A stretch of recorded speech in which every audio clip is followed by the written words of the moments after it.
आणि अशा प्रकारे काढले जातात गावातून प्रत्येक आळीतून तरवे, त्याला तरवा बोलतात. तर बघूया तरव्याचा प्रोग्राम असतो कसा.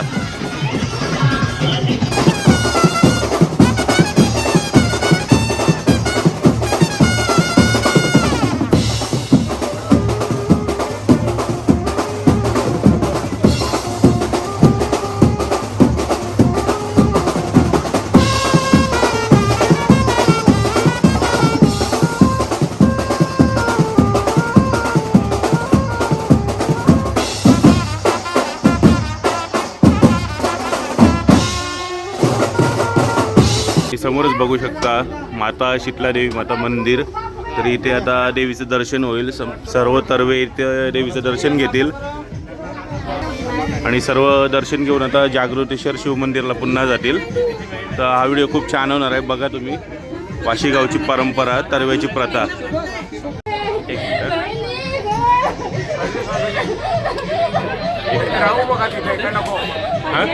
तर आमच्या वाशी गावातील जे प्रथम जे आराध्य देवता मराई मातेश्वरी आणि तिच्याच बरोबरीने तिच्या बाजूला जे आहे ते आमची शीतला देवी. तर शीतला देवीचं दर्शन घेतल्यानंतरच पुढे गावदेवीचं दर्शन घ्यायला जातात.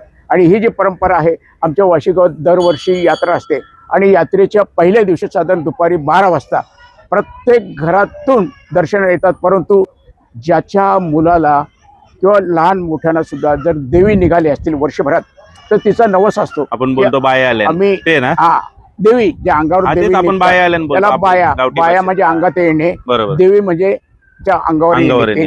तर त्याची नवस जे असते तर ती नवस म्हणजे पहिल्या प्रथम येऊन ही जी आहे शीतला देवी, हिला शीतला देवीची ओटी भरणार आणि ज्या बालकाला देवी आले असतील त्याचा नवस असेल तिच्या चरणावरील नतमस्तक व्हायला सांगतात. आणि इथून मग गावदेवीचं दर्शन आणि 5 फेर प्रत्येक तरवा असतो तो सर्वांनी नवस पूर्ण फेडला तेव्हा समजतात की प्रत्येक शारी मंदिराच्या भोवती 5 फेऱ्या मारतात आणि त्याच्यानंतर आल्यानंतर समुद्रामध्ये हातपाय धुतात. आणि एक परंपरा म्हणजे खरोखर की माणुसकीला उजाला देणार आहे की प्रत्येक 5 घरे जे आहेत गावाच्या समोरची ते 5 घरातील जे माता भगिनी आहेत जे तरवामध्ये जे येतात, उदाहरणार्थ ज्याच्या अंगावर देवी त्याचा नवस असते त्याचे पाय धुतात आणि त्याच्यानंतर पुढे जातात आणि तिथे गेल्यानंतर ती सर्व पोरांचे ज्यांना ज्यांना देवी निघालेले असतात त्या प्रत्येकाचे सर्वांचे पाय धुण्याची प्रथा आहे ना. 5 घरामध्ये ते 5 सुवासिनी याचे पाय धुणार आणि तिथे त्याची पूर्तता झाली असं समजतात आणि यात्रा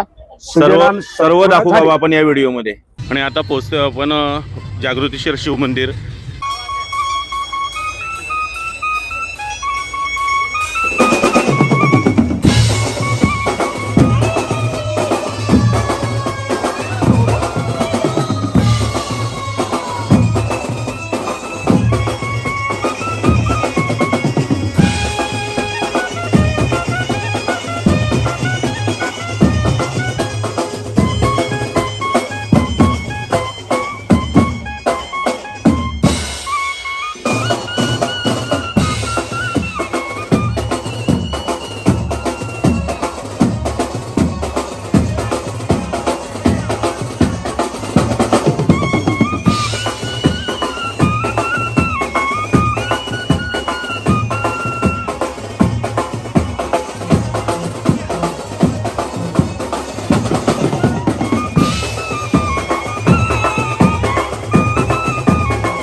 हे बघा अशा प्रकारे 5 घरात ही प्रथा आहे की 5 घरात बायांचा मानपान केला जातो.